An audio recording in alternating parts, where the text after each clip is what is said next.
the disaster-related statistics framework in terms of the model, process, and templates. Also, there were implications of the technical working group. The stated observations stress the role of the technical working group, and we wanted to use the platform as to advocate the importance of the disaster-related statistics framework and build the capacity of the countries, share experiences, challenges, and then explore solutions, and then, of course, encourage innovations.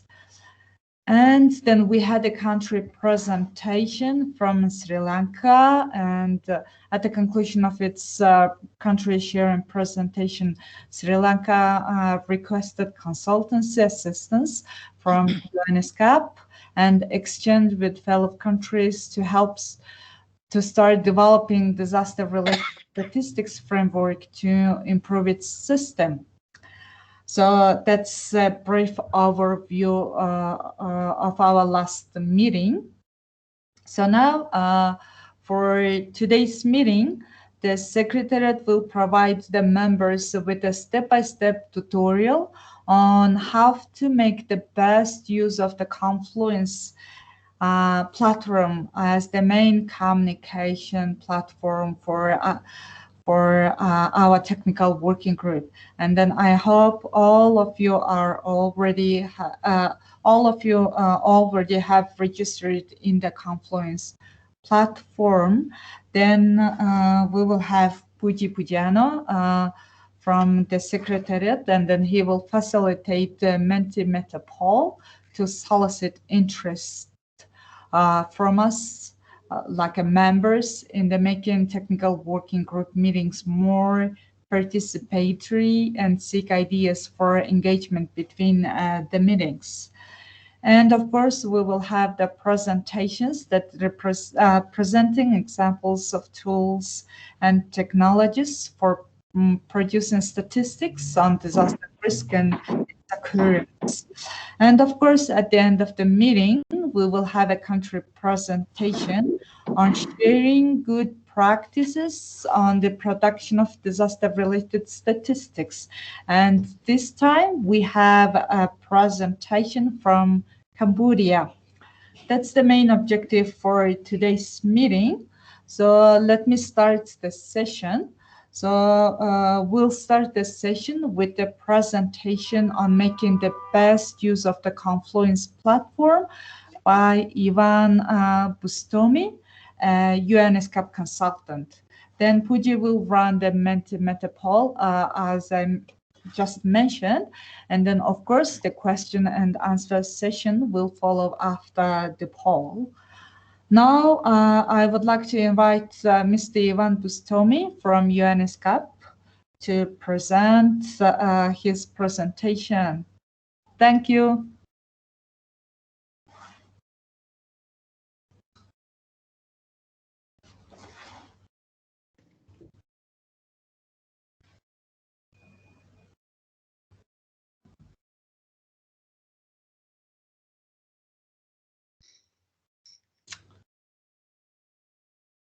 Yes, now we can see his presentation.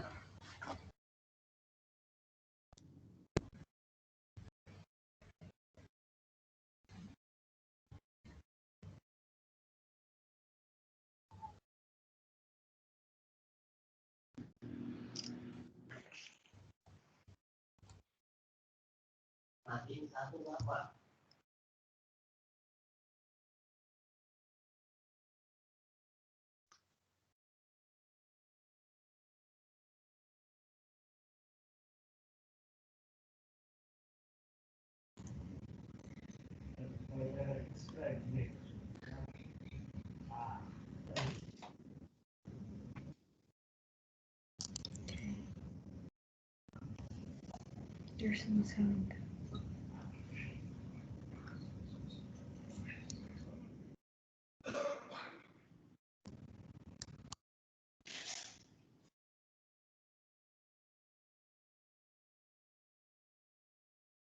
Hi, Paul. Sorry, this is Ivan speaking. It seems like the video, we can't really hear the voice because this is actually a recorded video for everyone for your information. So I'm expecting to hear some narration that already pre-recorded in this video, but I'm not sure. It seems like there is a technical difficulties with the video. Is it possible for us to replay the video again? Okay, sure. Sorry. Let me try to leave the meeting and come back in again.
Let's just wait for a few.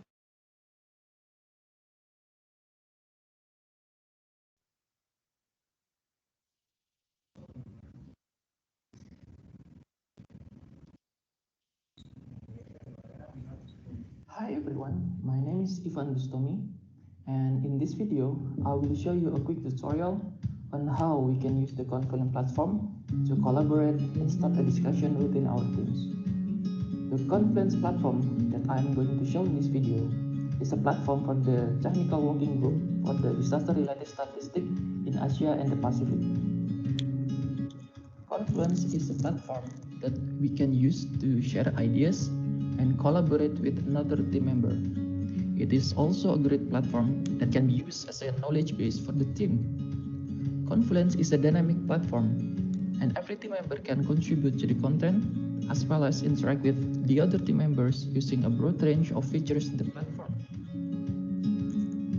To access the Confluence, you can simply using the following links in your browser.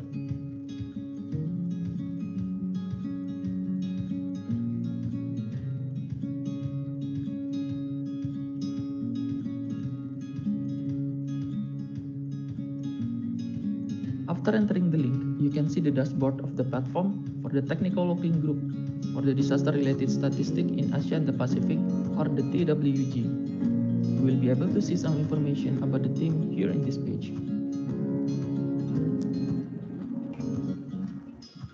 By default, anyone has the access to see most of the contents in the Confluence platform, but to be able to use most of the features, such as posting a comment or starting a discussion, the user has to register for an account.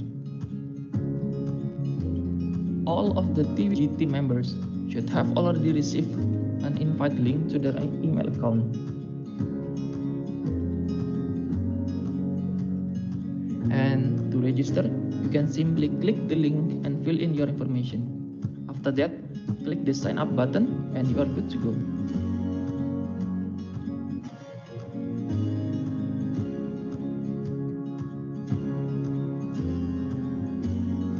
And if you already have an account, you can simply click the login button at the top right of the page and fill in your username and password in the form that appears on the next page. After that, you can just click login.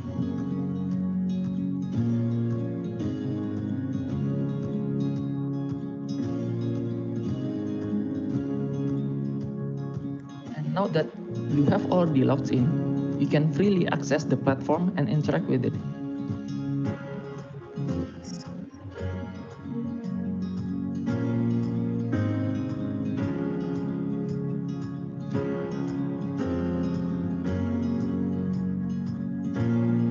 Thus, try clicking this link that will redirect us to a page that shows a list of the team that has already registered to the Confluence platform.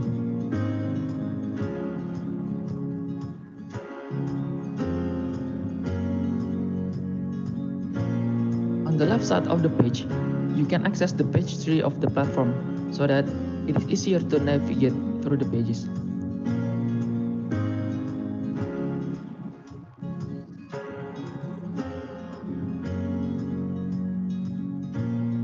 To start a discussion, we can use the blog post function that can be accessed by clicking the create button at the top row of the page.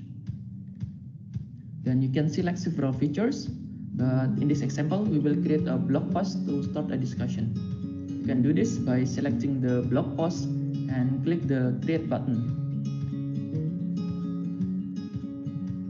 On the next page that appear, you can see a new text editor that will have a similar function like your Word editor that you can use to write your content. For example, you can change the title as well as put some text at the bottom of your title, and then put some other information in this section.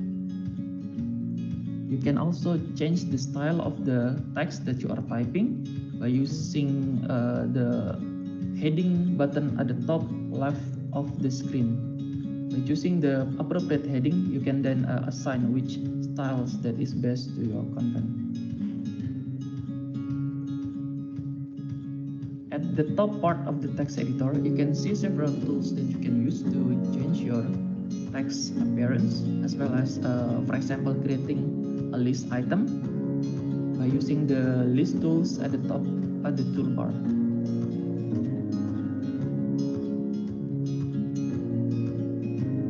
To create a table, you can simply click the table icon. Then you can specify the number of rows and columns that you want to add. After clicking this or specifying the rows and columns, you will see an empty table that you can then fill in the information that you need, that you want to edit or put in the table. Confluence also has the feature to mention any registered users on the page to get their attention to the issue or post. You can do this by typing the @ symbol and then followed by typing their username. To insert an attachment, you can click the insert link at the toolbar above, and on the next window that appears, you can click files to upload a new document. Click the browse button to find your file, and then insert to edit to your document. You can simply repeat this step to add multiple files to your post or pages.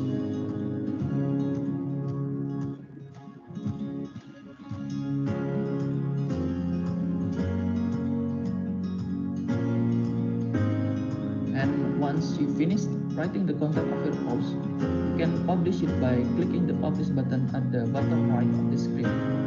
Your post then can be seen by the other user or member.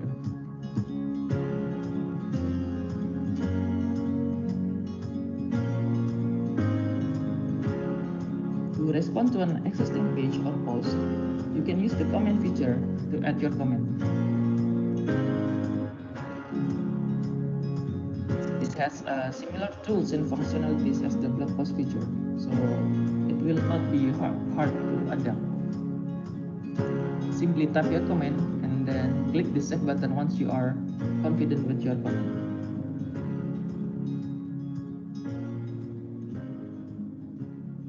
That's all for this video, and thank you for watching. And please feel free to post a question in the Confluence if you have any questions. See you next time.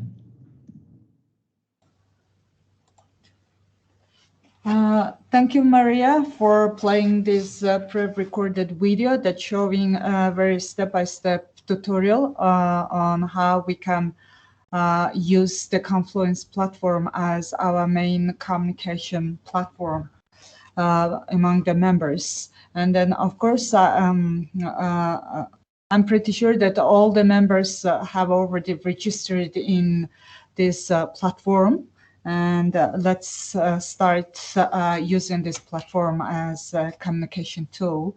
So let me move to the next session. I would like to ask Puji to start the Mentimeter poll for exploring the members, how we can actively participate in our activities. Puji, floor is yours. Thank you. Thank you, Aruna. Thank you, Chair. Ladies and gentlemen, I would like to start by, I think by now you noticed that the technical working group's monthly meeting is very short. Okay, it's 1 hour, 1.5 with a series of presentation. Is not too interactive, but and it could quickly become a boring meeting. Okay, so at the Secretariat we're thinking that from early on to provide you with a broader space to interact, to share, to learn together, to go for training or whatsoever. Okay, as it was the purpose of technical working group, and we provided the Confluence, as it was introduced by Ivan just now. So the idea was that we would use Confluence for our interaction. Okay, and then we use it also as a working space, like an office, like a hall that we could interact and do activities together.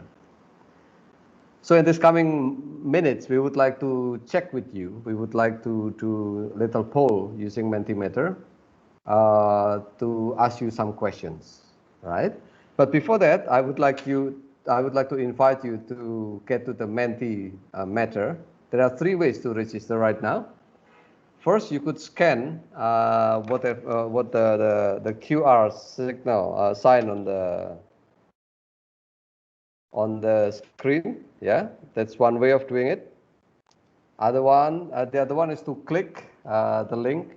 Maybe you can put the link on the chat so that people could click on it. We try to do yes, it works on my phone. I would like to make sure that everybody is in the Mentimeter right now. Either you scan this one, you click the link at the chat line, or you go to menti.com and use this code 2905959. Okay? So we would like to ask you the question, in order that this technical working group will serve your purpose, official purpose or otherwise, we would like to ask you a question. Which topics are most important to you to be tackled by technical working groups in the future, in the next meetings?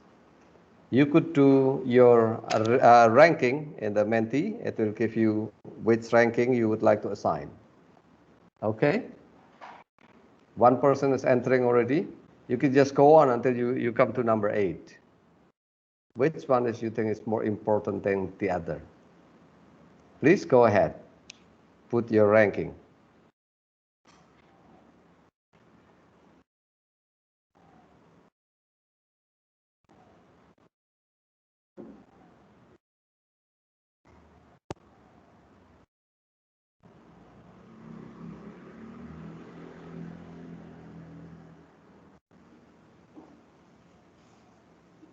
Okay, you can keep scrolling down in your phone or on your screen until you fill up you tick all the options.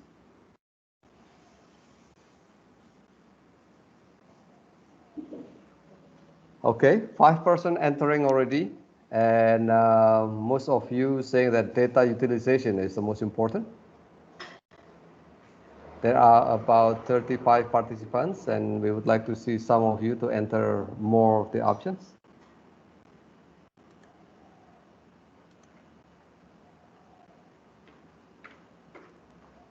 The Secretariat could probably put an order to the meeting topics next time, so that next time we'll talk about if you really think that data collection and compilation is most important, we'll put that up front. And then after that, we just arrange it according to your preference. That way we are responsive to what you need, right?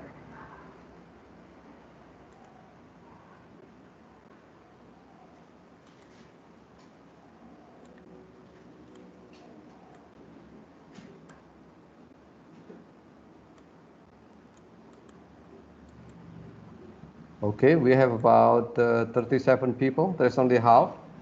We'll give you some couple minutes to fill up. Until the ranking seems to be that most of you really feel that data collection and compilations is of the first priority. And you would like to discuss, you would like to talk some more about this.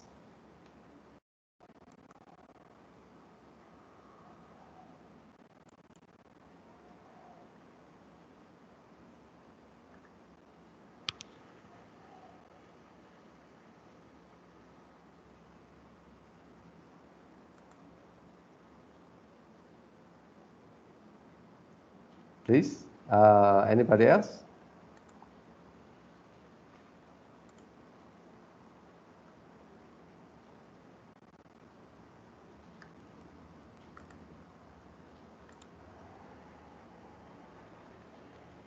Okay. All right, out of the 17, let me just, as you can see in your screen, ladies and gentlemen, most of you think that data collection and compilation is an important topic to tackle next, right? And the second on the ranking was data utilization, largely talking about how the disaster statistics are being used for improving disaster management as well as for development planning. Number 3 and number 4, number 2 are more or less on the same ranking, which is data analysis and sharing, and then policy regulation and enabling environment. The 5th rank is the production of disaster risk statistics.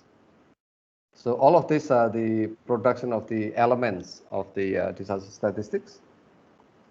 Number 6 is production of disaster expenditure statistics, the amount of money that's being used for disaster management. Number 7 is production of disaster impact statistics, and number 8 is production of the disaster occurrence statistics. So that's what we have now. It remains open. You can enter your options next. So the Secretariat will adjust accordingly to your choice.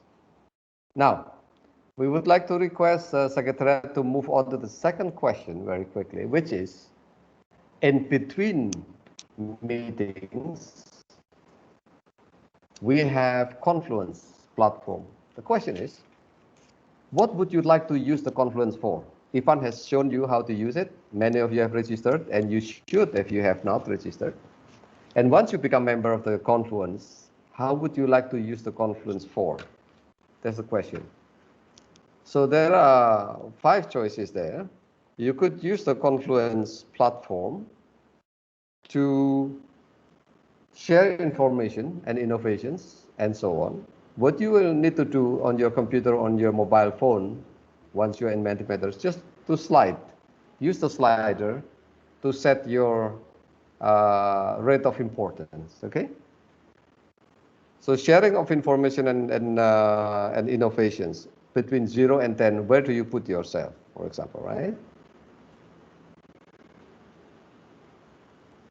Go ahead, do that. And then we will see how it looks like.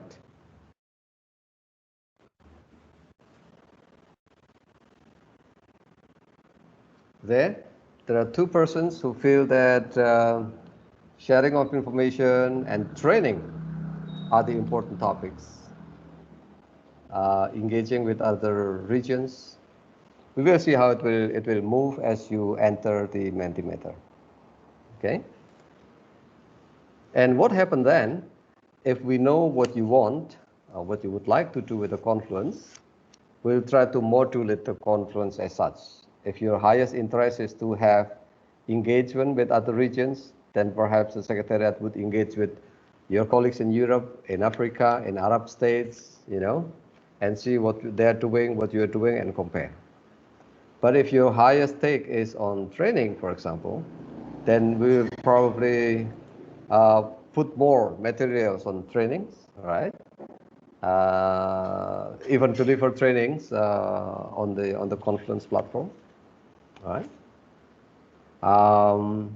If your interest is to share information and innovations, then we encourage a lot more transaction in the Confluence. Okay, so far there are 12 people. Most of you, or many of you, put that sharing of information and innovations as the best way of using the Confluence, right? Number 2 with 7.9 is on training.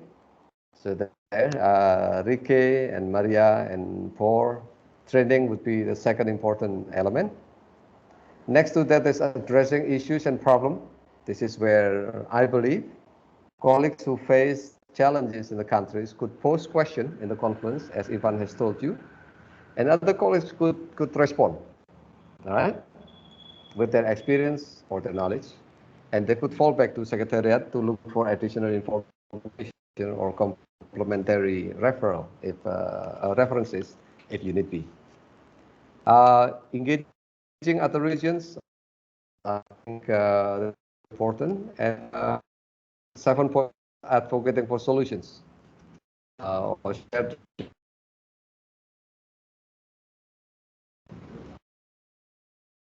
Very quick on use of the TWG meetings. Okay, could we move on now to the third question?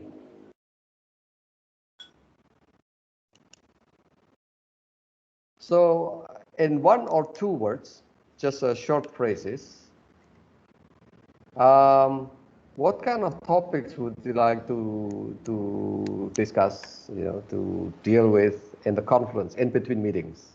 All right. As you indicated earlier, you would like to use the Confluence meeting for training, for example. Now it's time for you to say what kind of training would you like.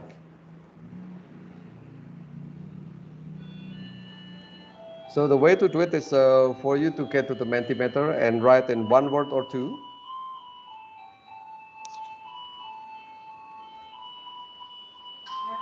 Go ahead, enter.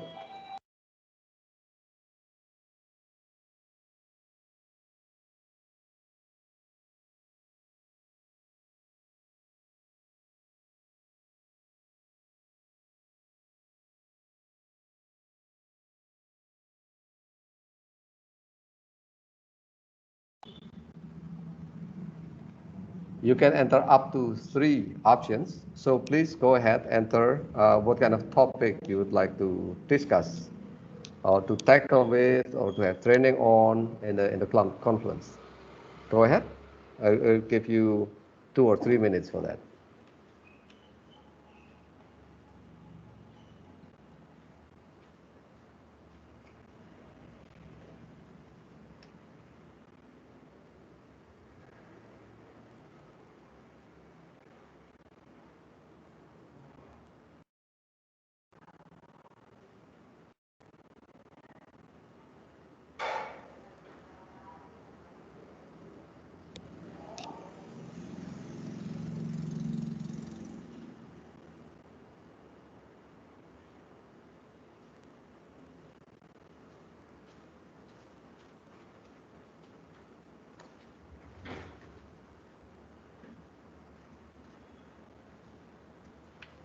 Okay. Please go ahead.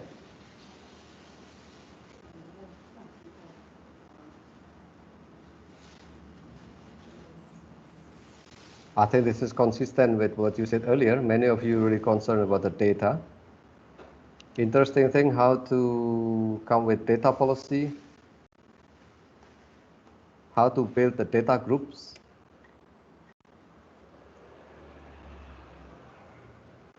Interesting.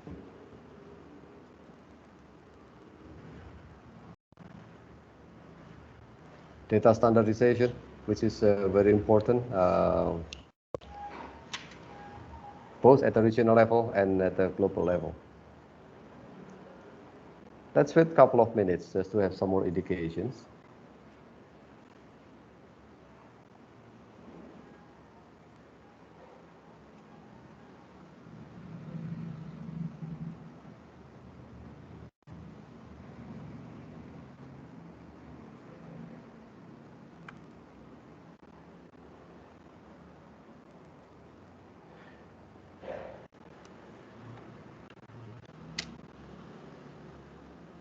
Right.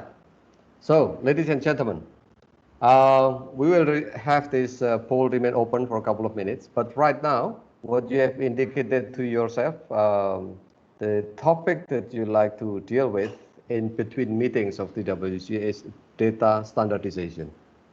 Most of you selected that. And then data policy on data utilization, data collection. Those are the bigger interests that you show. And then exchange of best practices, right?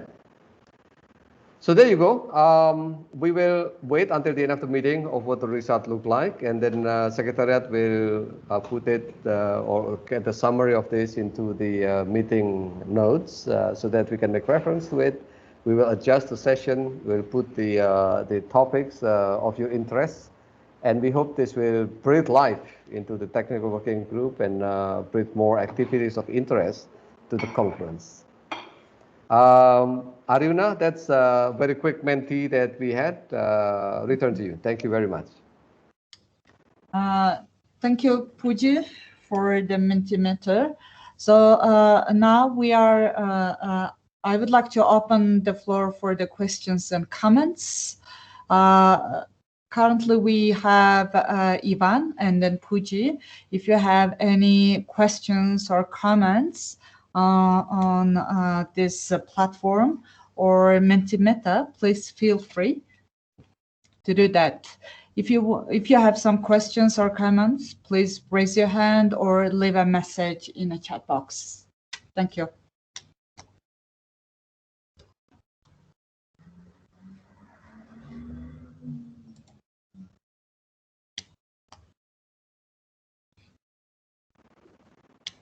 Anyone? Don't be shy. A chairperson could ask question too.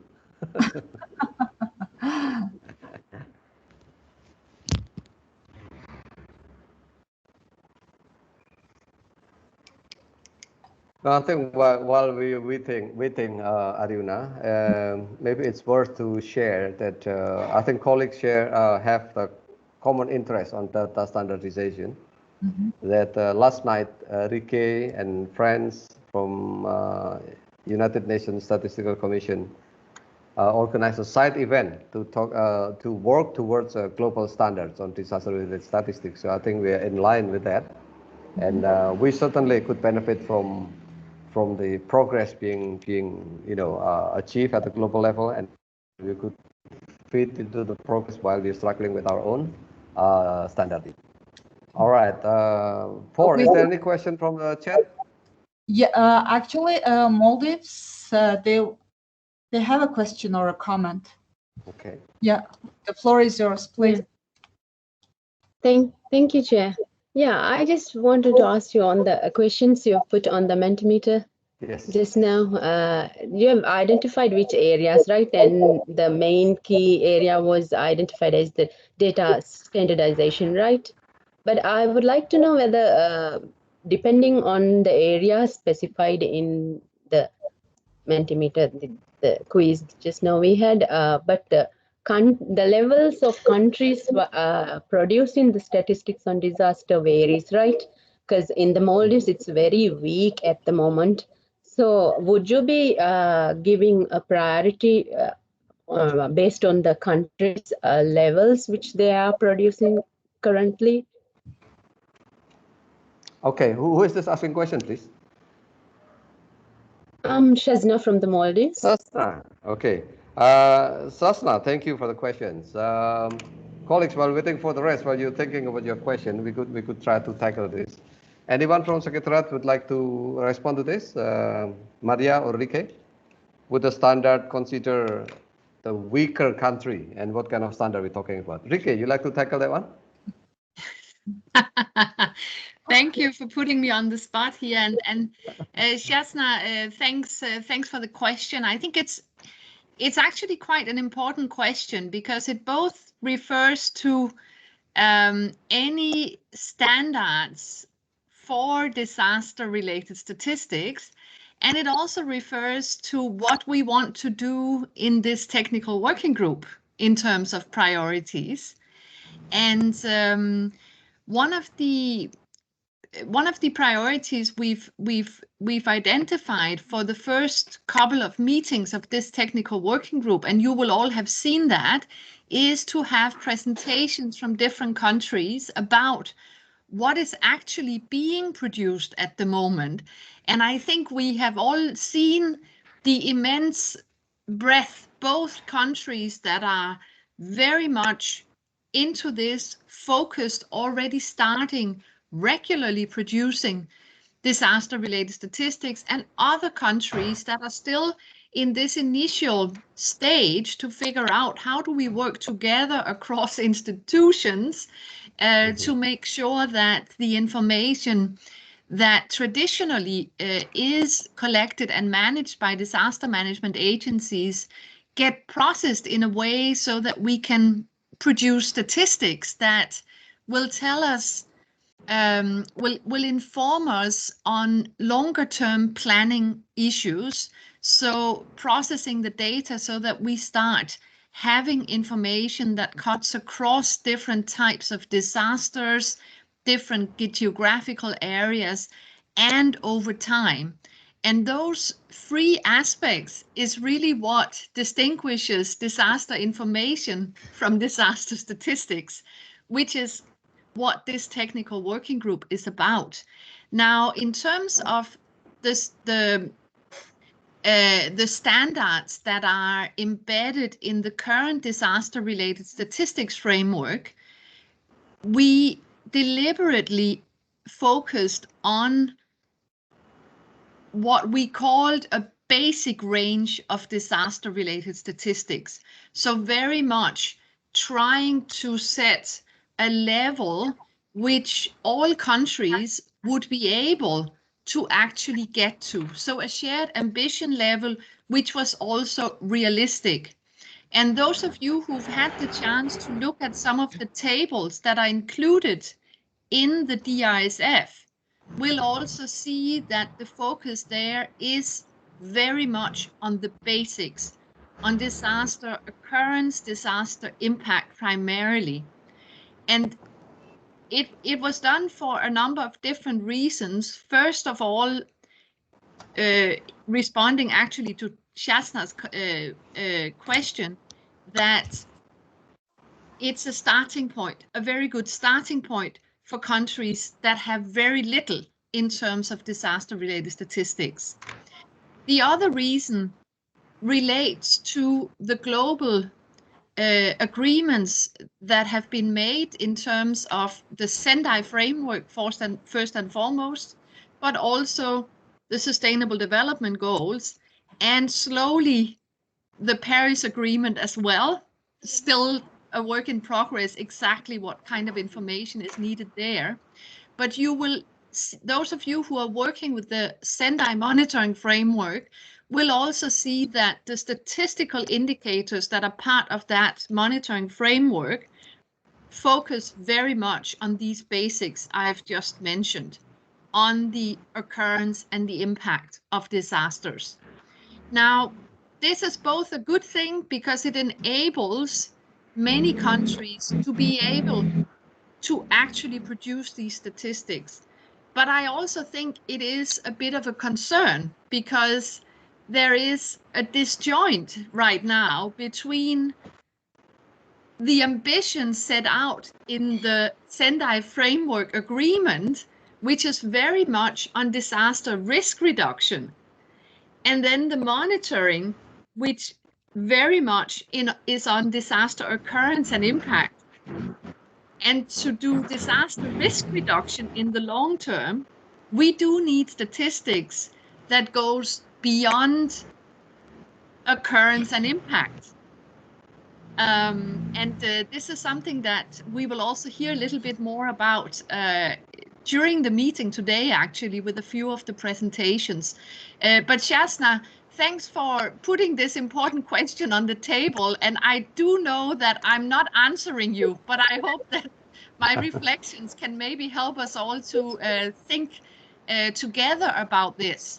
But when it comes to the training, the disaster-related statistics training that's being rolled out, the focus is very much on these starting points that I have just mentioned. Thanks. Thank you, Rike. Let me just add a little bit for Sasna. Well, I guess Rike was talking about the international agreement and all that. But from the country's perspective, if I could look at Maldives, for example, most of the disaster data that we have is from NDMOs, right? About disasters already happened. But other ministries, other departments also need that kind of data. They also have some data.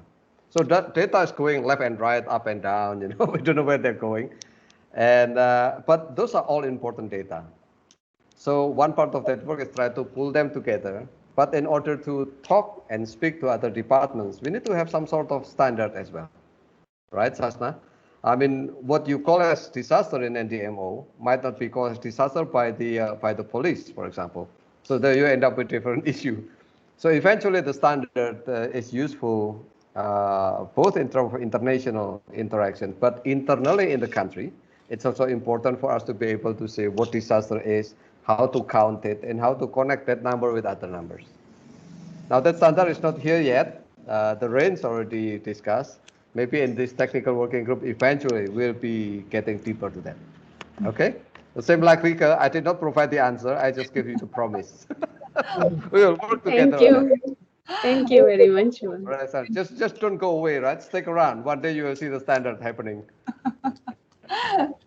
Thank you, Shasna, for the question, and then thank you, Ricky, and then Puji for your answers, not the full answers, but you covered it. So I'm afraid to say that we run out of time. So let me hand over the next session to Pramod Raj Regmi, a Director of Central Bureau of Statistics of Nepal, to moderate the next session on tools and technologies for producing statistics on disaster risk and occurrence. Mr. Pramod Raj Regmi, the floor is yours. Thank you.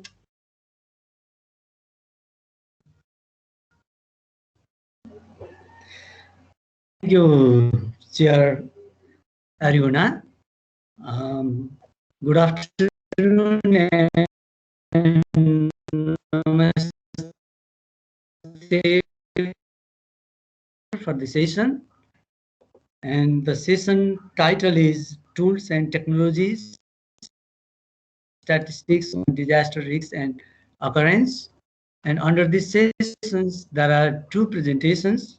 The first one is estimating population exposed to flood risks using remote sensing and GIS. And the second one is to identify in the short term glide number. And the first presenter is Alud Masnurua, GIS consultant from UNESCAP. And the second presenter is Yumi Suomi, that is senior researcher, Asian Disaster Reduction Center. So I request each presenter will have 15 minutes to present the paper.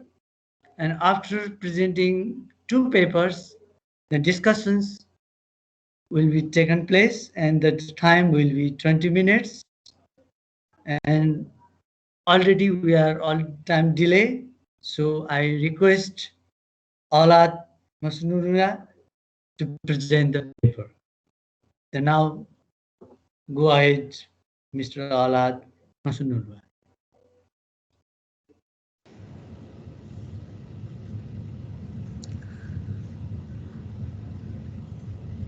Hello everyone. I'm Ahlad and I'm currently working as a GIS consultant in ESCAP Statistical Division. And in this presentation, I'm going to give a detail of some of the tools which we are developing. In this presentation, the main goal of the tool is the population exposure to flood risk. And we are going to show some of the steps, how we can generate our own flood risk maps and statistical information. And the more important thing is completely the data which is used in this tools are completely open source and softwares are free and everyone can develop very fast and no need of having any prior knowledge, and it's quick, around 2 to 3 hours. By following our guide, everyone can generate their own maps and statistical information. And by the end of the tool, anyone can generate the flood risk maps, key statistical information, and the data can be, these statistical information can be shared by using ArcGIS online platform. And what the statistics you can get, the population and the population exposed and built up and infrastructure areas affected and the ranks of the risk score. This was generated by the risk of the each province or the block was being generated by considering the 3 factors: population affected and flood inundation, and coping capacity of the region was considered by SHDA, Subnational Human Development Index. This index is a combination of education, health, and standard of living. The more details can be shown in the further slides. And where this can be used for long-term disaster risk planning and reducing the risk and identifying the people who are susceptible to the floods, to plan and maintain to understand where the population and infrastructure is mostly affecting, and risk reduction planning and governance. These tools and these key statistical information can be used, and these from that it will affect on the various other sectors to maintain the long-term risk reduction. This is the overall concept of our study. It is divided into 3 parts: data collection, data pre-processing, and data visualization and data sharing. These are the components which have been used. The global human settlement data sets, it's free, and the resolution of the images is 10-meter resolution, which is very high precision and high accurate. And the census data set, regarding this study we have considered Laos, the census data set, and we can find this global human settlements data set. This is the global human settlement data and the Laos population data set. And later on, the admin boundaries for Laos, you can find this in the HDX website. It's a data warehouse where you can find the remote sensing and GIS and the socioeconomic data sets. And this is the global risk data platform. We can see the flood inundation areas and other risk data sets.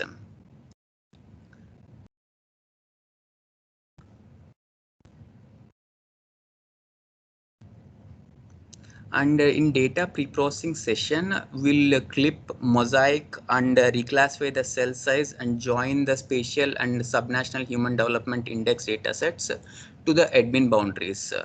And then later on, every country can generate their own population raster, like World Pop was generating, and your country can come up with your own raster. The steps how you can generate that raster can be shown in the further video. And regarding that, we have distributed the overall image by using Gaussian filter, and then normalize the filter, and then calculate after that distribution of the population to the pixel level. Then we are going to calculate the flood risk for each block, each province, by overlaying the temporal interval of floods around 200 years. It's a large frequency, and then we are going to visualize by share the data sets and the statistical information by using ArcGIS platform. What is Gaussian filter? The Gaussian filter, you can see that it acts as a weights where the population density where the density of the pixels is high, which is in the middle. There the population will be distributed higher, and the lower the population when the city edges or some at the corner of the edges of the cities, the population is distributed very low. Similarly, like this matrix shows the raster example, and this image we can see that how it can be distributed. And this is the video which shows how we can distribute the population. And regarding this was done after pre-processing and joining the census data sets to the admin boundaries and reclassifying the human settlements data sets into built up and non-built up. This is the overall classification data set, and we can apply the Gaussian filter firstly. And the parameters are default we can take, and the more details of how to use the parameters was given in our guide.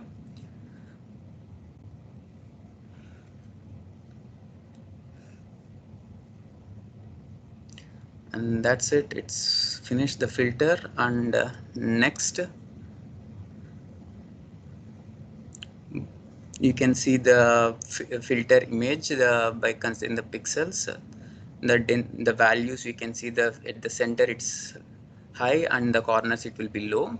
And by using journal statistics tool in Quantum GIS, and this tool helps to aggregate the filtered data sets for each province, which sums the overall filtered data sets. And this in the further steps used to normalize the Gaussian filter.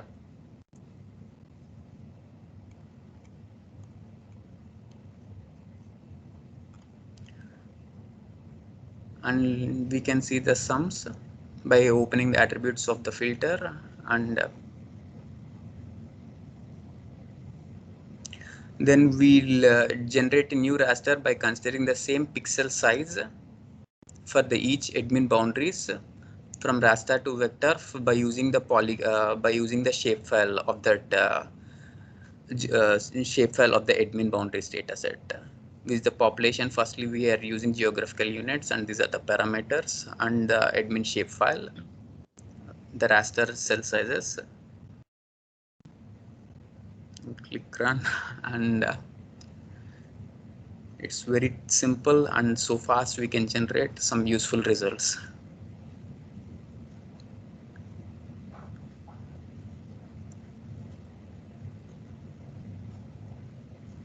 And after that the population raster is generated, we'll generate a new raster for normalizing the sums of the aggregated filter, and that's also done. And later on we'll by using raster calculator we'll just normalize the filter with the filter totals, normalize the Gaussian filter.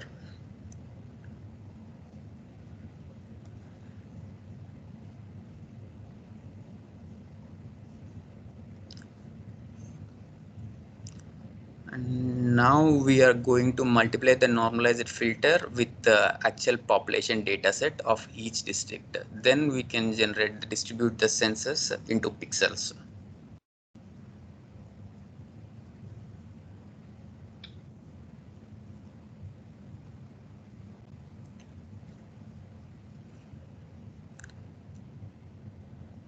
That's it. We have finished the population raster, distributed the population raster to pixels, and you can see the highest population in the center and the lowest population in the corner of the cities, or where the urban density was low.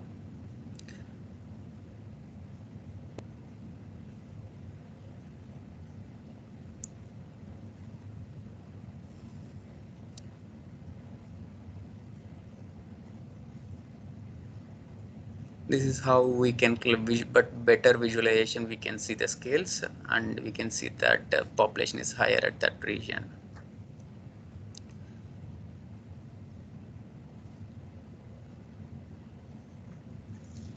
And now we can check the pixel values where the population is high and low, and by clicking on that around 6 the value can be seen, and which is in the center, and the corners the value will be low. Now we are comparing the actual census data set with the population which we have distributed to the pixels by aggregating the data sets.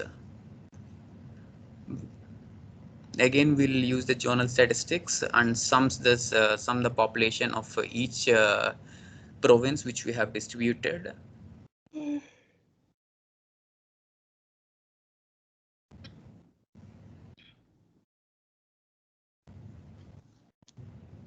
And then here we go. The population raster was generated, and which is the actual population and the population what we have distributed. Of course, it won't be 100% accurate, but it will be mostly closely. But if you want even more precision, I recommend you to go for the district level or block level based on the data sets availability. And that's it. And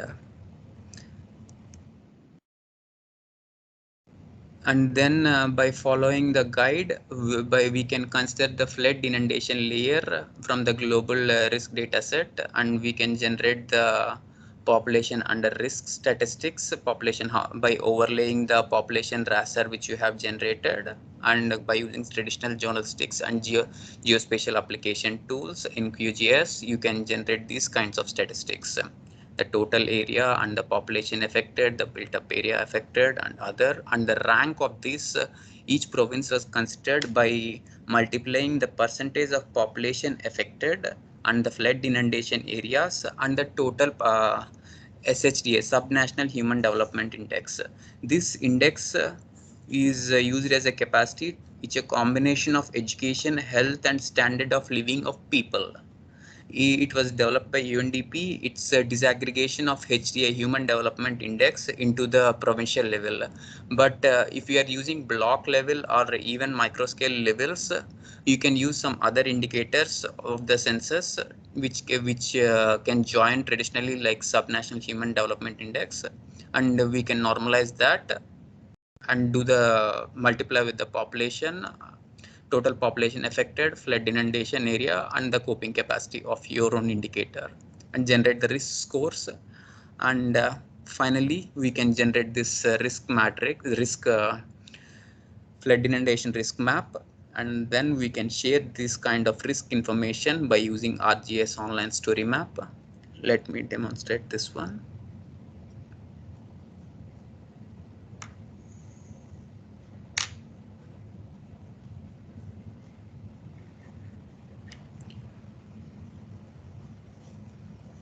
Here we can see the risk of the maps and all the key statistics. Sorry. And other parameters for each block, and the flood layer. You can see the legends and every other things. We can play around with this for fun. And that's it for this tool. And everything can be done by the step by step, and everyone can do this. It's free and useful. And these are many other tools which we are developing on land cover change, automations, and some of the other cool stuff was going on the disaster related statistics too.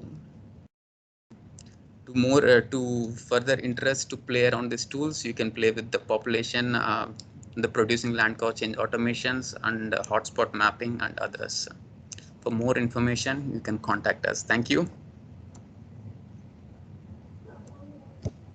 Thank you, Mr. Alat, for your good presentations, and he explained very clearly how the tools can be used to generate the risk map as well as the disaster-related statistics by integrating especially the attribute informations, especially census data, and the spatial information, that is geographical informations, that is boundaries as well.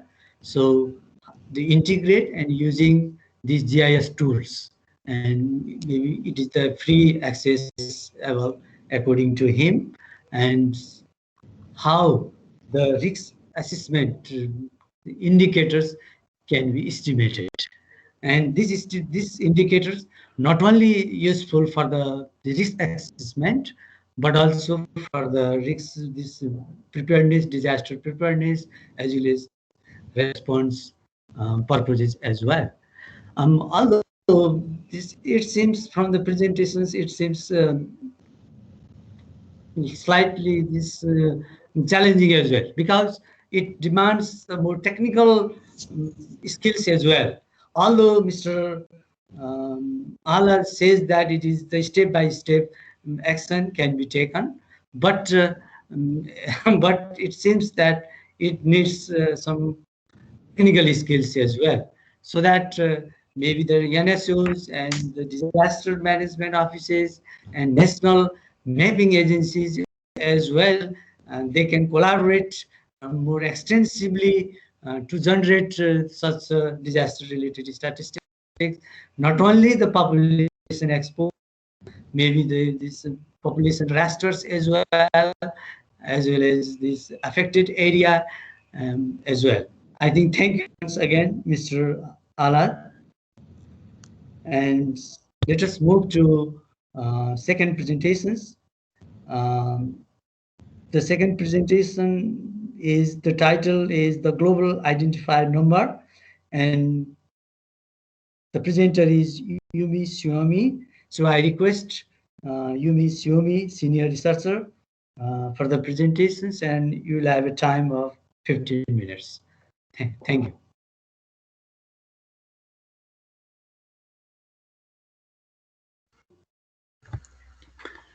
Thank you very much. My name is Suomi Yumi from Asian Disaster Reduction Center. Firstly, I'd like to thank ESCAP for giving me the chance to speak at this fifth TWG meeting about application of GLIDE to disaster statistics. Next slide, please. So I'd like to start with what is GLIDE, and I'd like to take the recent disaster case. So as you may know, the last week, a tropical storm, Howling, passed through the Philippines. According to the national report, some 53,000 persons were affected by this storm. And the right side map is prepared by the JWC. But as you may notice, the name is different. It says that Tropical Cyclone Dujuan. So the same phenomenon, but locally it is called Tropical Storm Howling, but internationally designated by ESCAP WMO, it is called Tropical Cyclone Dujuan. And some other countries in Asia, they call it as Typhoon number 1. So it is very confusing. This is the start of the concept of GLIDE. So we started an international initiative to make an ID for a disaster. So for the GLIDE number for this disaster, this tropical storm Howling or tropical cyclone Dujuan, is TC 2021 000 017 PHL. Next slide, please. So GLIDE is the global unique disaster identifier. And the system is very simple.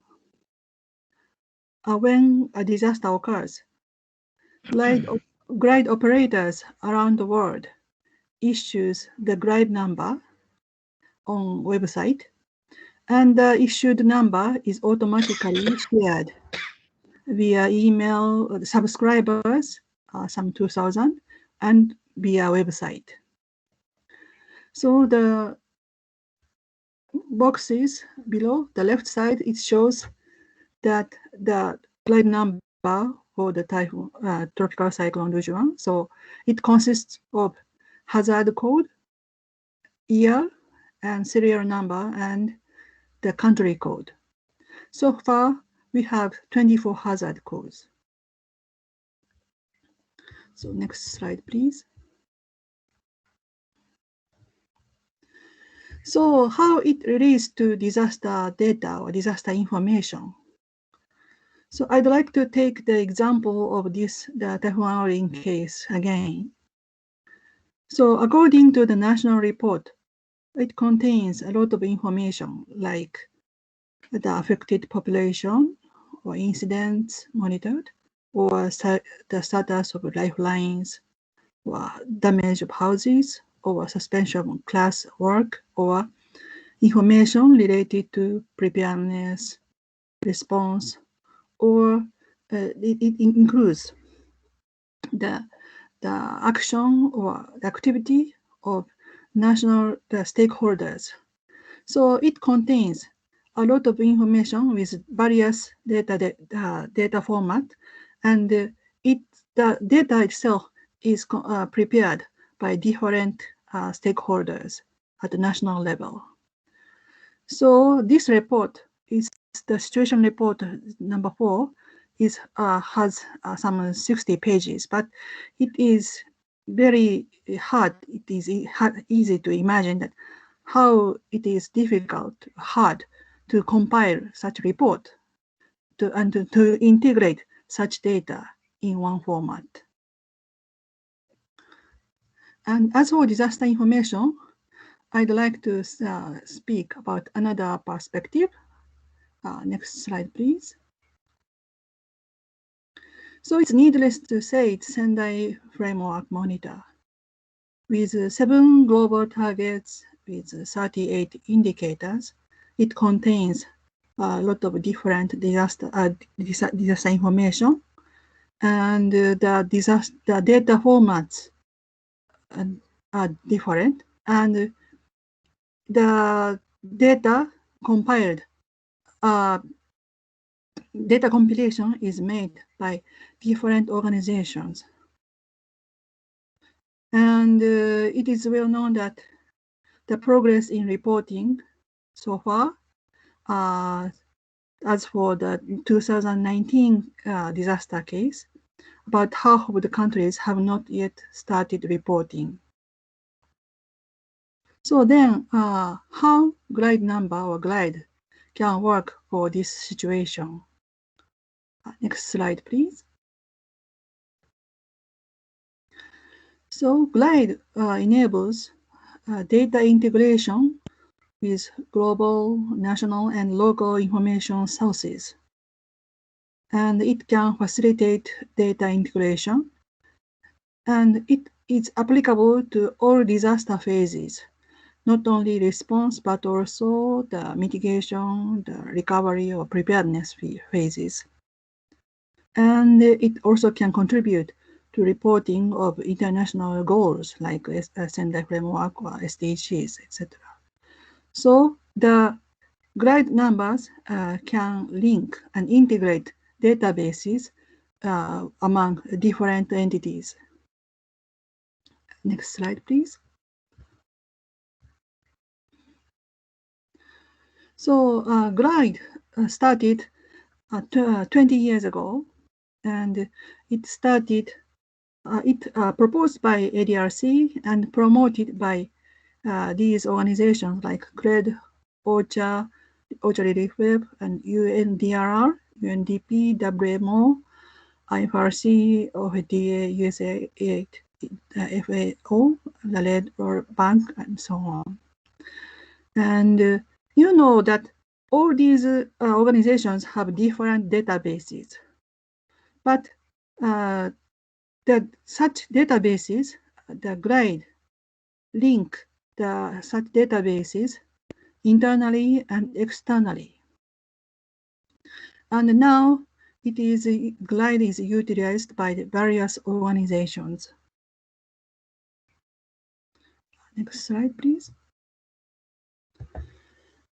And we keep upgrading.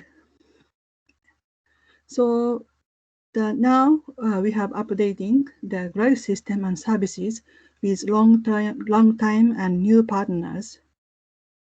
And we have just developed glide API, and it will further facilitate data integration. And also we plan to launch steering committee and subcommittees to address various issues.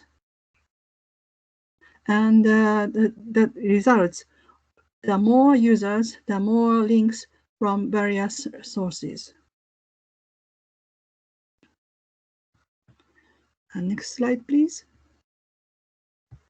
So this is the website of the GLIDE numbers, and GLIDE is very open system.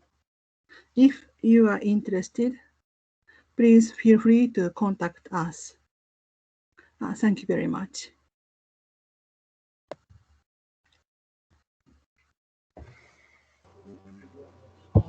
Thank you, Yomi for your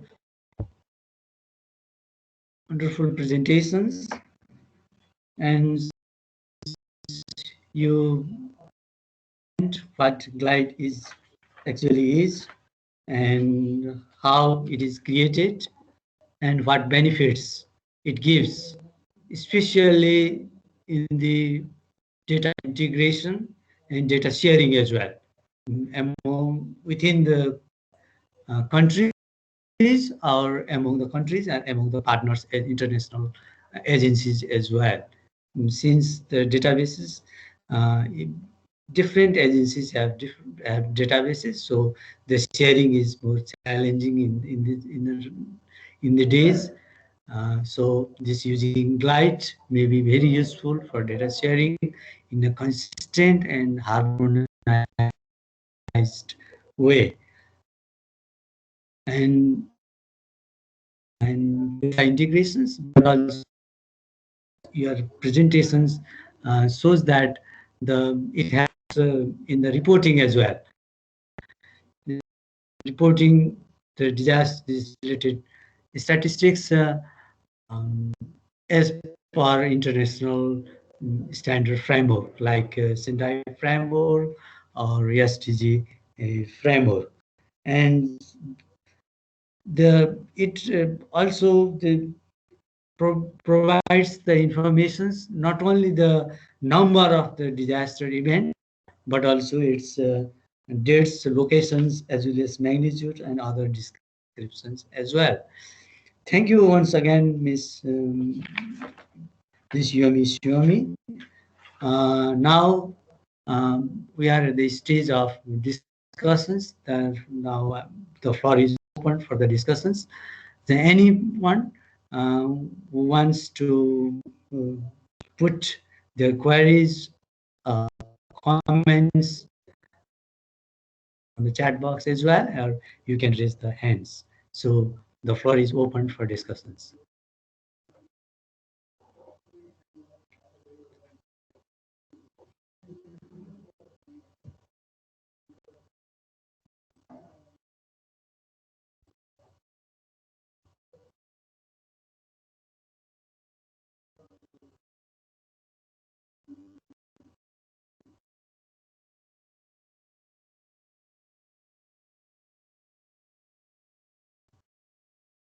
I think it seems some technical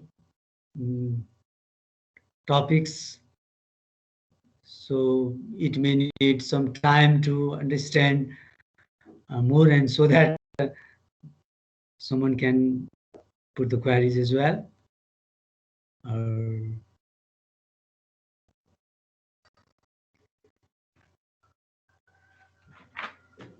If there is no any query, or may I go ahead or share?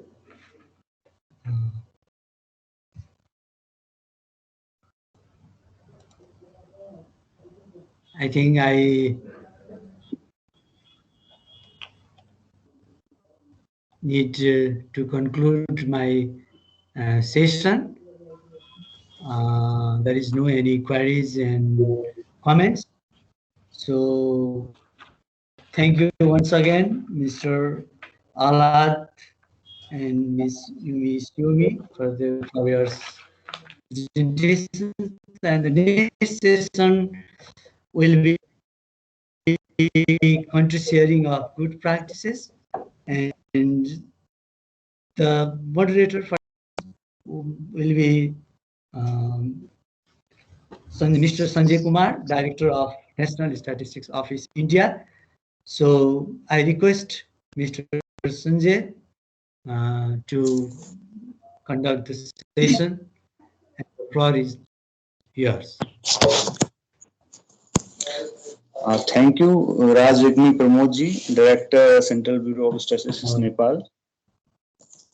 The next session is on country sharing of good practices. The session is for 30 minutes, and we are having one presenter during this session, Mr. Kausal Sok.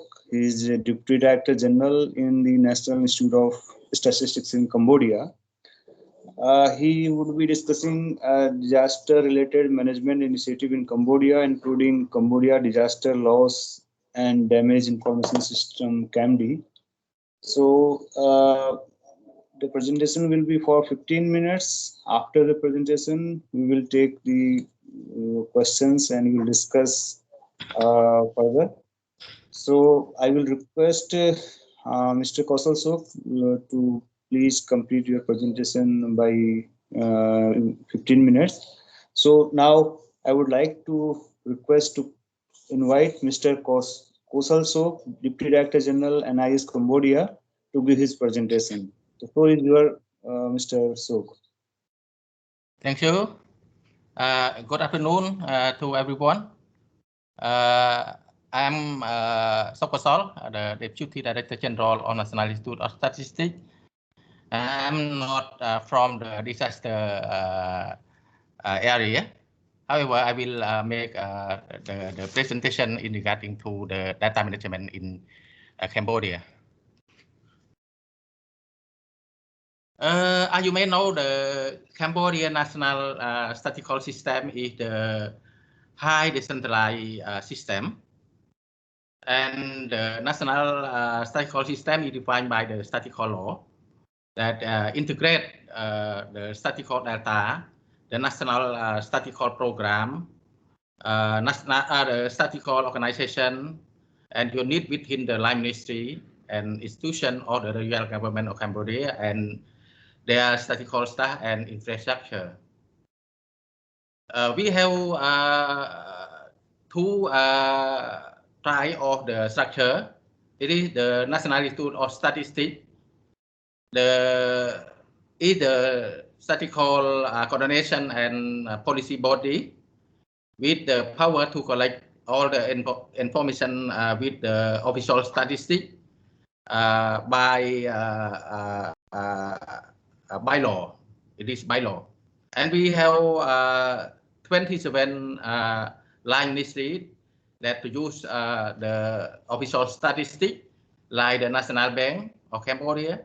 They collect all the information in regarding to the banking information and other stakeholder join our sectoral survey with the NIS.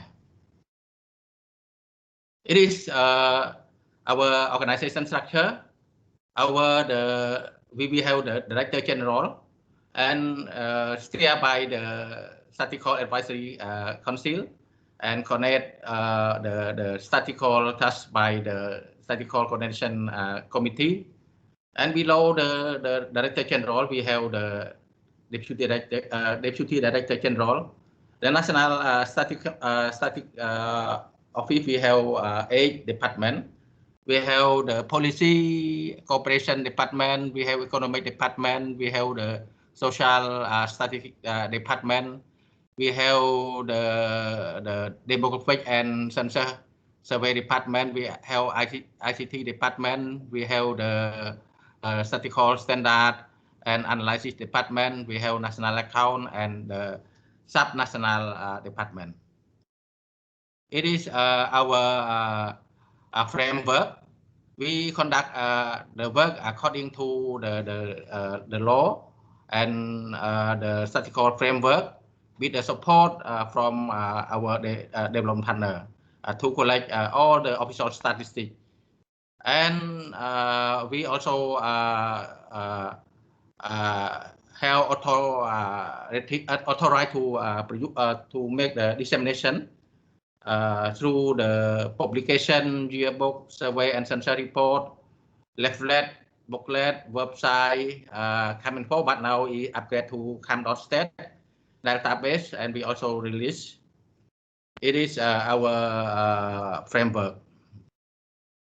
I mentioned earlier the National Institute of Statistics or the National Statistical System is the coordination and cooperation body with the support and overseen by the Statistical Advisory Council, the Statistical Coordination Committee, and aligned with the National Development Plan. And we also coordinate with the data producer and data user. This is the selected line ministry that produce all the official statistics. Line Ministry of Education, they produce the education statistics. Ministry of Health, the Ministry of Tourism, the National Bank of Cambodia, Ministry of Agriculture, Fishery and Forestry, they produce the agriculture statistics. This is our tool to make the dissemination of the data. We have our website. We have the NIDA website. We have cam.stat now. We have also the census info, and we have all the we have also have the data user service center to make all the dissemination of the related statistics. This is our future improvement statistic data for monitoring and report mechanism. We align with all ministry and collect all information and store it into cam.stat and share with the all the data user, particularly the UNSD and ADB World Bank in the official statistic. This is our sectoral statistical data report dissemination. We have sourced from the census, population census, economic census, agriculture census. We have all the survey like social economic survey, CDS, labor force survey, and census of population survey. We have also administrative, and we have surveillance monitoring and evaluation system. And our database within the CS Pro, Stata, SPS, APinfo, and the access we can access all the information through the cam.stat now upgrade to cam.stat before it CamInfo and other database. This is our interface of the cam.stat. You can find all the information regarding to the education, health, demography, economy, agriculture, environment, governance, SDG, environment, gender, infrastructure, and tourism. It is about the National Committee for Disaster Management System. I'm not from that area. I'm from the National Institute of Statistics. Of course, the National Committee for Disaster Management is chaired by our Prime Minister, and we have the working group from the relevant ministry and institution. We have up to the commune committee, province, district, commune, and we have the Secretariat cabinet to support all the activity to our technical working group, and we have provincial committee for disaster management. We have up to the team of the commune disaster operation. It is the interface of the National Committee of the disaster management and our platform for disseminate our related disaster information.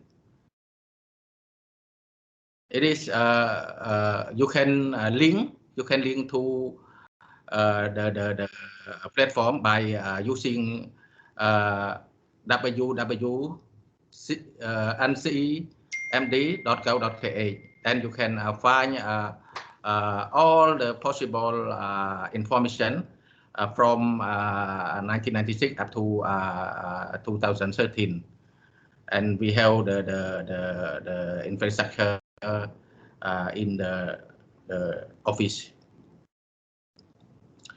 We also have another ministry. It is the Ministry of Water Resource and Meteorology to maintain all the information regarding to the disaster.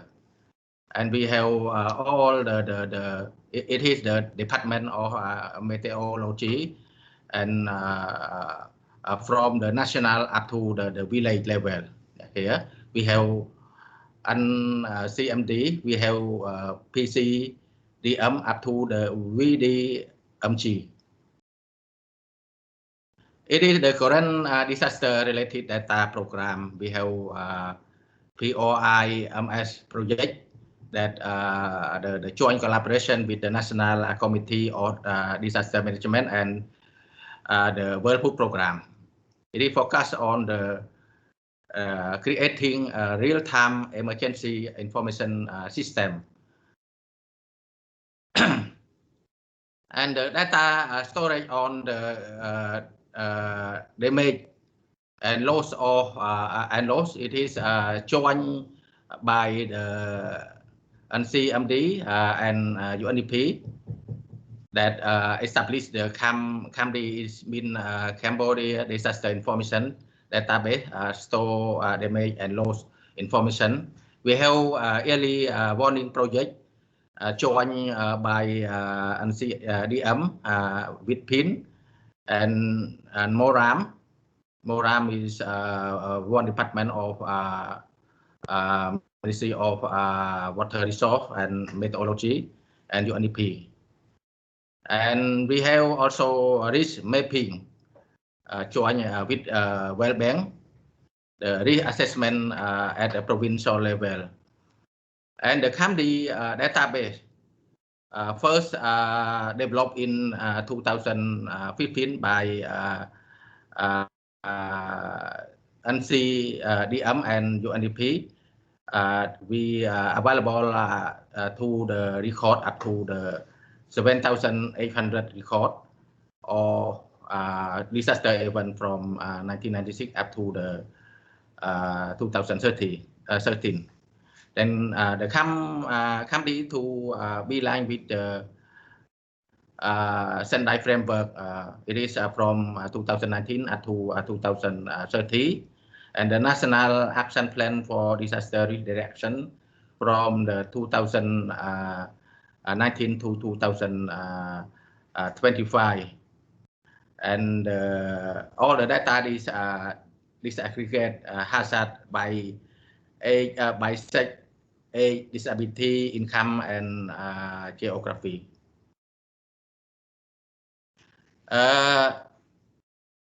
It is the challenge with the current system. For the institutional challenge on disaster loss and damage database, there is no national disaster loss and damage database. The NCDM is mandate and development management all the disaster loss data, but there is no get priority and investment. By law on disaster promulgate on October 2015. And we also need further sub-law, decree, regulation, policy, and guideline to improve in order to support or provide legal base for development and maintenance disaster loss database. For policy, the policy, no national policy to cover the area of damage database. Strategy, no national strategy for damage AWS or database. Plan, national strategy development plan upgrade by 2014-2018, It is disaster risk reduction, integrate under agriculture and rural development, strategy action plan for disaster risk reduction 2014 to 2018. But now is we have 2019 to 2023.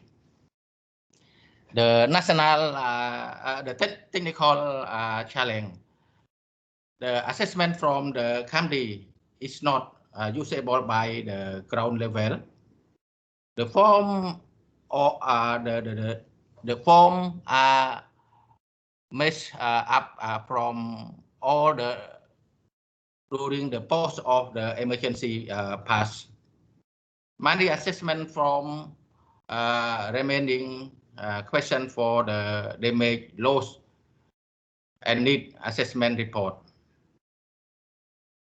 The maintaining all the data storage to be running still concern. No harmonized system in place. No harmonized data format and methodology for data and data entry. No guideline standard for data collection, input, storage, etc. It is the idea. I'm not from my idea. It is thanks you from Disha that provide our idea. For the statistic on disaster risk, extent hazard that interact with the socio-economic characteristic that dynamically determine the chain of disaster induct, manage, and loss. It is hazard, explore your vulnerability, coping capacity. The second is the statistical on disaster impact. The information regarding damage and loss, that direct or indirect affect post disaster evaluation management, manage and loss and impact. It is on human life, material and economy, critical infrastructure, basic service, the environment and heritage. The third one is statistical disaster and occurrence. The characteristic of covering hazard event that are required to respond and recover from the emergency and to develop time series statistic forecasting and prediction and planning. It is type, time, location, inquiry, identification, status. The fourth statistic on disaster expenditure, mandatory valuation or the spending on all investment and activity directly related to disaster risk management to determine the relationship between expenditure and result and delivery goal. The risk prevention, risk reduction, emergency response, recovery, general governance, education, research and development, etc. I'm sorry that it is a lot of things that I need to read. In the challenge in Cambodia on the disaster, also there are two SDG target that related to disaster. Goal 2 is end hunger, achieve food security, and improve nutrition and promote sustainable agriculture. On target 2.4 by 2030, ensure sustainable food production system, and implement resilient agriculture practice that increase productivity and production, that help maintain ecosystem, that strengthen capacity and adaptation climate change.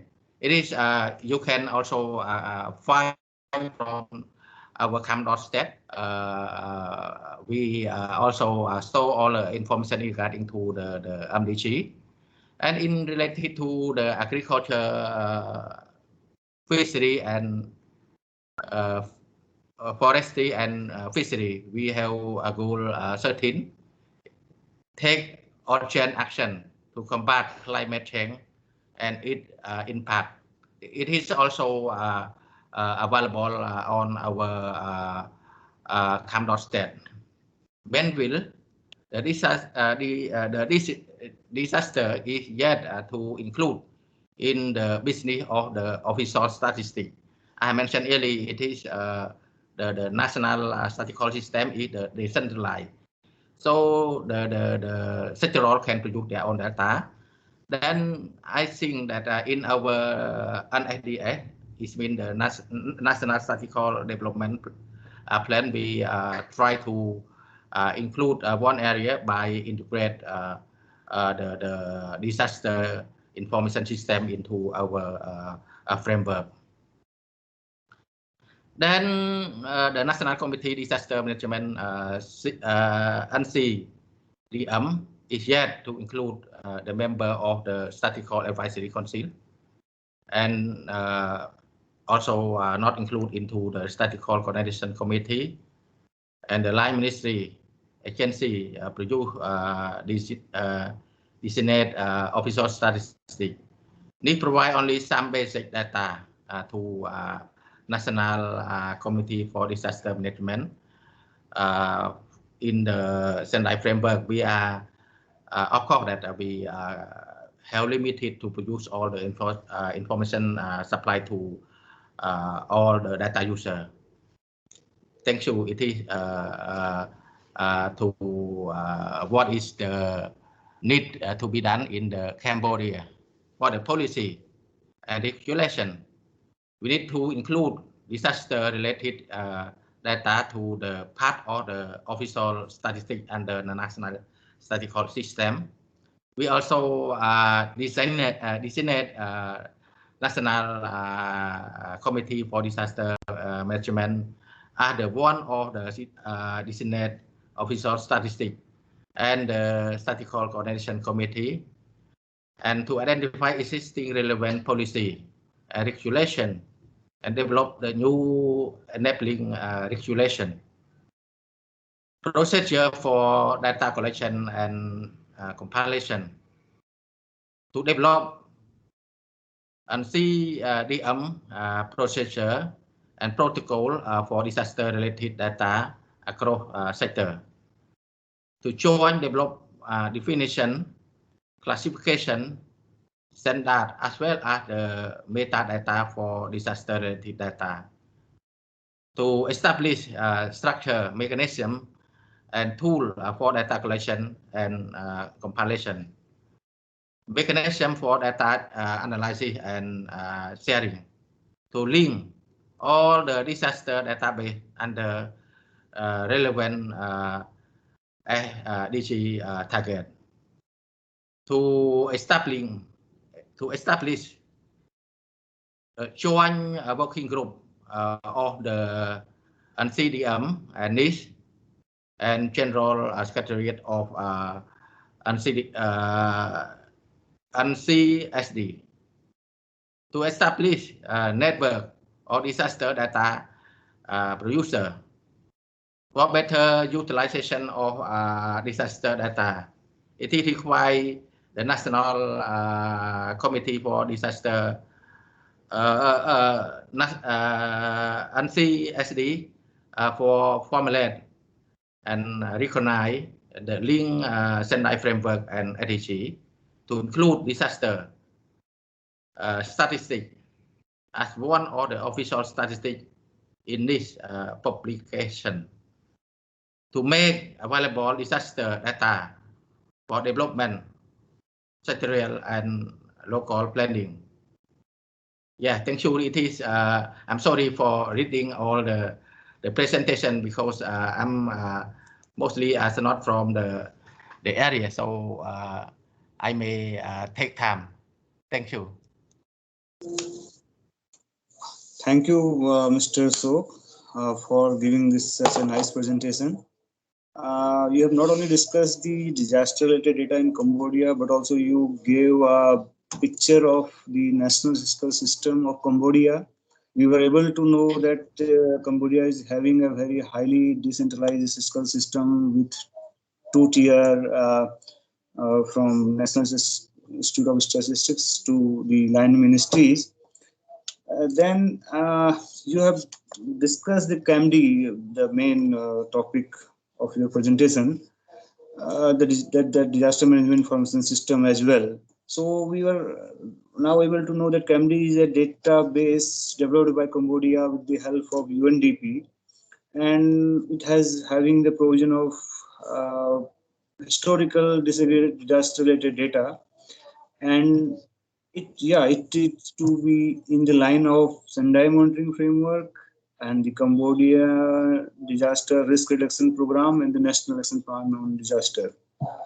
So, and you have posed before the challenges which you are facing. You have advocated for having a harmonized data formats, the harmonized system, and as well as you advocate for ideal system should have the disaster risk, disaster occurrence, impact, and expenditure data. I agree with you that disaster must be included in the national official statistics as well, because most of the country, the National Disaster Management Authority, they are dealing with disaster data. So thank you very much once again for your nice presentation. Now the floor is open for any questions, discussions. The participants can write to the chat box and they can raise your hand to have any question. The floor is open to all the participants.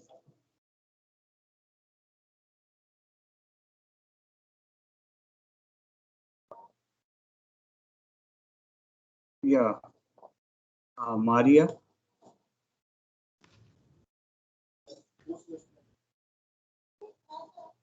Ms. Maria, do you have any question? Yes, I have a question for Mr. Kosal with regards to his presentation, especially on the last slide, because he enumerated a lot of things that needs to be done for Cambodia. So, Mr. Kosal, I would just like to ask which among those that are listed there, which are obviously all of which are very important, which one do you think would be the most the things that are of utmost priority that Cambodia will likely to undertake in the near future? And actually, I have two questions. And knowing that Cambodia is facing a lot of challenges, how is your relationship with the National Disaster Management Agency in Cambodia?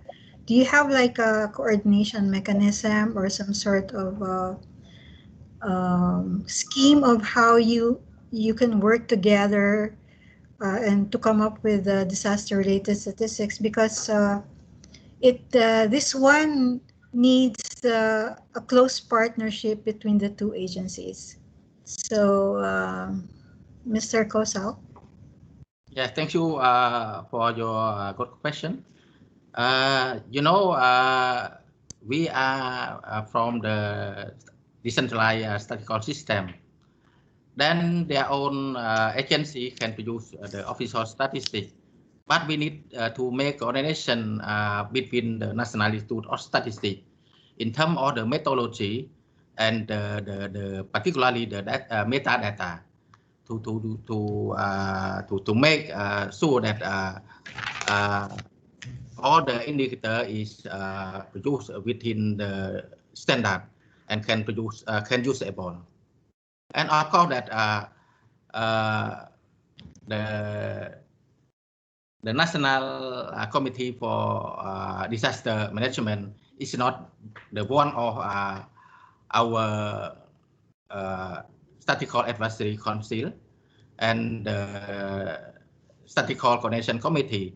However, we always share data together when it is a requirement, because we also need some information to storage in our CAM.stat. And of course that I and my colleague join working group together with the NCDM before, yeah.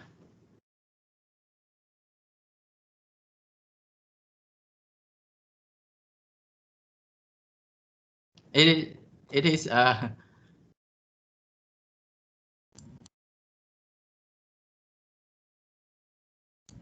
Okay, thank you very much, Mr. Kosal, for your answer.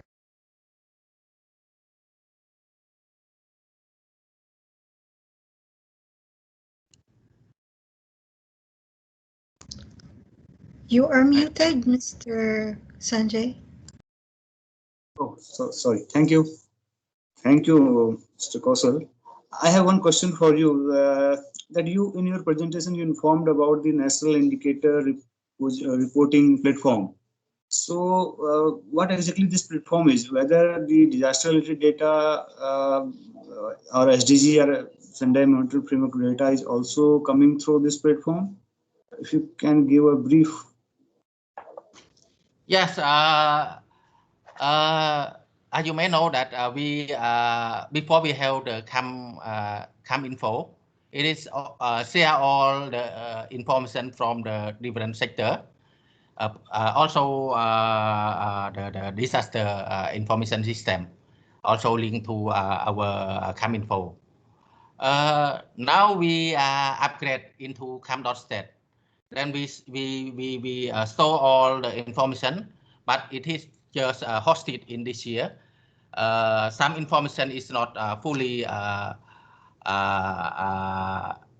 integrated, but now we are currently try our best to integrate all the information that are available. You can see one is the ADC indicator. It is available in our in our CAM.stat. Thank you. Then one last question from someone has raised their hand. Yeah, it's Shazna from the Maldives. Yeah, please.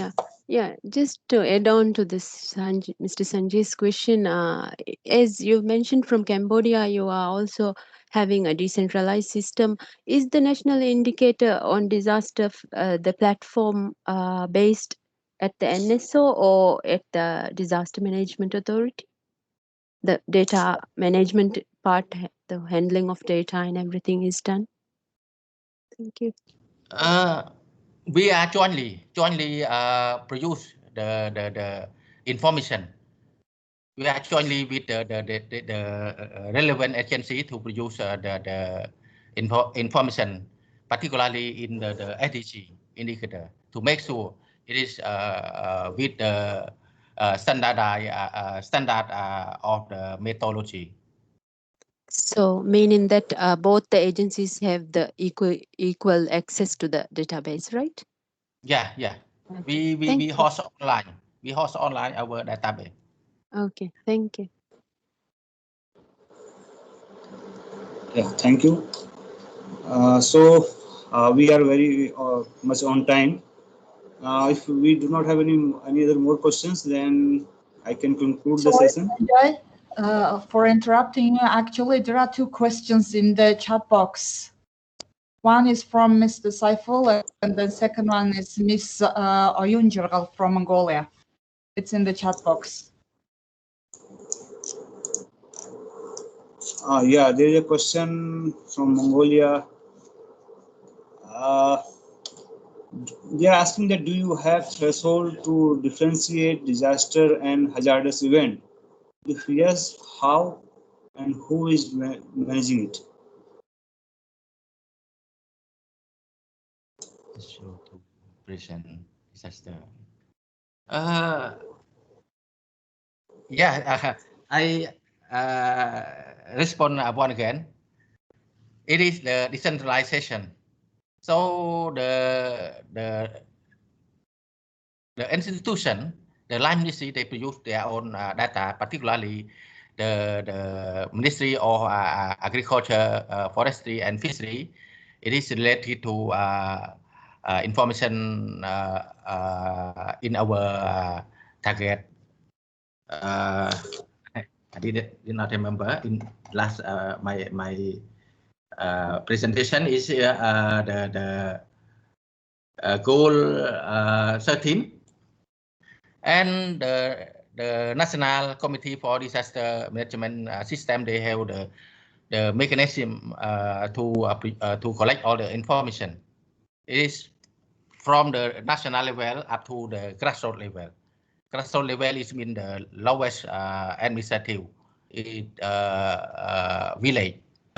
We have the committee, and all the committee is reflect all the information to the headquarter, and the headquarter is produce all the information to construct all the information into the system. Mr. Kosal, basically they want to ask how to differentiate between disaster and hazardous event. Yeah, I hear you are from NSO. So is there any threshold to differentiate between disaster and hazardous event in Cambodia? I'm not provide well explained because I'm not from the disaster I mentioned earlier. So if any doubt, I will make contact to the person who in charge in that area and respond to you. Yeah, it will be good if you can please contact with your that NDMA, the Disaster Authority, so that we can able to know what is the differentiation between disaster and hazardous event, what is the threshold. So thank you very much for giving such a nice presentation. So now we have come to the end of this session. Then once again, I thanks to Mr. Kosal Sok, the DDG, National Institute of Statistics, Cambodia. So now I will hand over the floor to our chair, Ms. Ariana Chagarwal, for wrapping up today's proceedings and giving her closing remark. Thank you. Now floor is yours. Thank you, Mr. Sanjay Kumar, for handing over the floor to me. Before wrapping up our meeting, I would like to go back to the question section for the previous session about the tools and technologies for producing statistics on disaster risks and occurrence. So we have a question from one of our member, and then he or she is asking about from Mr. Alad Masunuri regarding the GIS and remote sensing presentation. And then his or her first question is, which agency is responsible to provide GIS data for estimating the population exposed to the flood risk? Is it NGO or GIS agency? And then the second question is there any collaboration between GIS agencies and NCO in terms of developing estimated population exposed to the flood risk? Mr. Alad Masunuri, can you reply the questions, please? Yep, and regarding the population data set, generally NSOs will generate the population, and the statistics GIS is a tool which we can use in the for the NSOs to generate the statistical information. And some of the map agencies may also be collaborated regarding the flood risk. I can share the link. This is the flood risk data sets which had been provided, and this from here we can download the flood risk data set, and there may be some collaboration between the some mapping agencies to generate the flood risk information. Yeah, thank you very much. So before closing the meeting, I would like to ask our participants, is there any questions or comments regarding today's meeting? If yes, please raise your hand or just text in the chat box, please.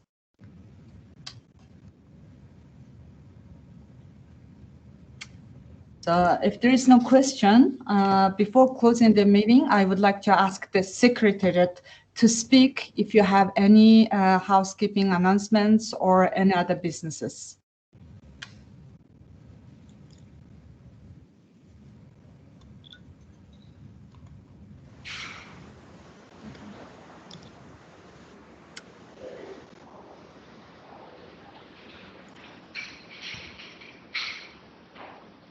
Okay. Do you have any questions or comments or announcements? Yep. Yeah, thanks, Ms. Ariona, and thanks everyone for a really good meeting. I don't have any housekeeping notes at this point, but what I can maybe just do is to add to Alad's response to the excellent questions from Department of Statistics Malaysia, which relates to these responsibilities for GIS data. Is it NSO? Is it disaster agency? I mean, the answer here is, well, it depends on the country. But what Alad showed us all is what can be done by any agency, whether you are sitting in a disaster management agency, in a statistics office, or maybe in the National Mapping Agency, because what he has been using are freely available data, Earth observation data, available to all of us. He is using non-proprietary GIS software as well, so that's also accessible to us, all of us, free of cost. And then, of course, with the census data, this is the only part of the data which is in most countries held by the National Statistical Office.